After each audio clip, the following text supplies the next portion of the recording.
तो आइए सबसे पहले हम लोग ये जानते हैं कि ट्रांसफॉर्मेशन कहते किसे। ये बहुत इंपॉर्टेंट आज का टॉपिक होने जा रहा है, क्योंकि कहीं भी किसी भी एग्जाम में आप जाते हैं यहाँ से क्वेश्चन निश्चित रूप से आता है। आप टीचर की तैयारी करते हो, किसी एनडीए, एयरफोर्स या किसी बैंक पीओ की तैयारी करते हो या सीजीएल की तैयारी करते हो, यहाँ से क्वेश्चन ना आए संभव नहीं है। ओके फ्रेंड्स, आप 12th में हैं, किसी भी बोर्ड के हैं, यहाँ से क्वेश्चन आता है। तो सबसे पहले हम लोग जानेंगे इसका डिफिनीशन क्या लिखा हुआ है। तो देखिए हम लोग डिफिनीशन लिखेंगे, to transform a sentence is to change it from one grammatical from to another without alternating its sense. It means कि किसी वाक्य के अर्थ को बिना बदले ग्रामर के अनुसार उसके रूप में बदलने की विधि को ट्रांसफॉर्मेशन कहा जाता है। समझ गए इस बात को? इसका मतलब क्या हुआ कि लिखा हुआ है किसी वाक्य के अर्थ को बिना बदले ग्रामर के अनुसार उसके रूप में बदलने की विधि को ट्रांसफॉर्मेशन कहा जाता है। जैसे कोई एक सेंटेंस होगा और उसको आप चाहे तो नेगेटिव में चेंज कीजिए, चाहे इंट्रोगेटिव में चेंज कीजिए या एक्सक्लेमेटिव में चेंज कीजिए, आप जैसे भी चेंज करिए, है ना, और डिग्री में चेंज कीजिए, लेकिन सेंटेंस चेंज हो जाएंगे। लेकिन आपको ध्यान देना है कि उसका मीनिंग चेंज नहीं होगा। समझ गए ना? जैसे एक एग्जाम्पल मैं आपके सामने मैं लिख रहा हूँ, डिफिनीशन तो समझ गया ना? डिफिनीशन क्या कहता है कि किसी भी वाक्य के अर्थ को बिना बदले ग्रामर के अनुसार उसके रूप में बदलने की विधि को, सिर्फ रूप में चेंज होता है। इट मीन्स कि ग्रामर का जो रूल्स के अनुसार उसके सेंटेंस के फॉर्मेशन चेंज होता है, उसका मीनिंग चेंज नहीं होता। आप समझ गए?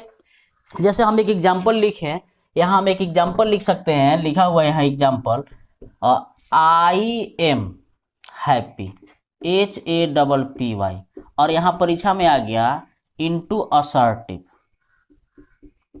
क्या आ गया friends? Into assertive. Suppose date यहाँ एक एग्जाम्पल लिखा हुआ आई एम हैप्पी, और ये तो हैप्पी आपका असर्टिव में नहीं आएगा, चूंकि यह सेंटेंस अफर्मेटिव में है तो निगेटिव में आएगा। ओके, निगेटिव सेंटेंस लिखा आई एम हैप्पी, यह क्या है फ्रेंड्स?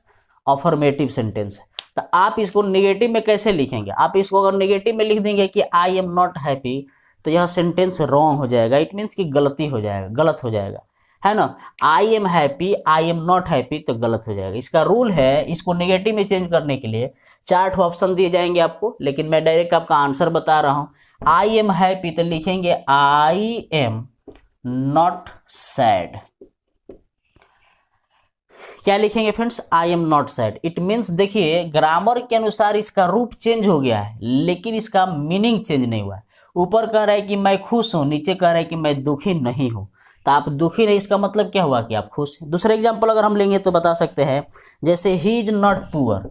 अगर दूसरा एग्जाम्पल अगर हम ले, ही इज नॉट पुअर, इसको आपको चेंज करना है असर्टिव सेंटेंस में। मान लीजिए सेंटेंस नेगेटिव है, ही इज नॉट पुअर, तो इसको चेंज करना है किसमें? असर्टिव में चेंज करना है। तब क्या लिखेंगे? He is RICH, he is rich, वह गरीब नहीं है। इसका मतलब क्या हुआ कि वह धनी है। तो ध्यान देना है, यह अफर्मेटिव था तो नेगेटिव हो गया, यह नेगेटिव था तो अफर्मेटिव हो गया। आइए हम एक और एग्जाम्पल देख लेते हैं। तीसरा अगर थर्ड एग्जाम्पल देखेंगे ट्रांसफॉर्मेशन में, लिखेंगे she is too weak to walk. लिखेंगे सी इज टू वीक, सही से लिख दे रहे हैं। लिखेंगे she is too weak, WEAK, she is too weak, WLK। Suppose that यह एक सेंटेंस है, वह इतनी कमजोर है कि चल नहीं सकती है। She is too weak to walk. अगर इस सेंटेंस को आ गया रिमूव टू में चेंज करने के लिए, मैं आपको ट्रांसफॉर्मेशन बता रहा हूँ। आज का क्लास फर्स्ट क्लास है, बहुत इंपॉर्टेंट क्लास होने जा रहा है और हो रहा है। सी इज टू, सबसे पहले क्या लिखेंगे? सी लिखेंगे, इज, टू को हटाकर सो लिखेंगे। अभी हम लोग रूल में पढ़ेंगे, चेंज पढ़ेंगे। अभी तो मैं ट्रांसफॉर्मेशन का जो मैंने आपको डिफिनीशन समझाया उसका मैं कुछ एग्जाम्पल समझा रहा हूँ। तो she is so weak, she so weak that, इस टू को हटाते हैं तो डैट लिखते हैं, उसके बाद सब्जेक्ट लिखते हैं सी, और सेंटेंस के टेंस के अनुसार कैन लिखते हैं। तो लिखेंगे she cannot walk, she cannot walk. तब इस तरह का सेंटेंस हो जाएगा, she so weak that she cannot walk, वह इतनी कमजोर है कि टहल नहीं सकती है, चल नहीं सकती है। ओके फ्रेंड्स, तो इस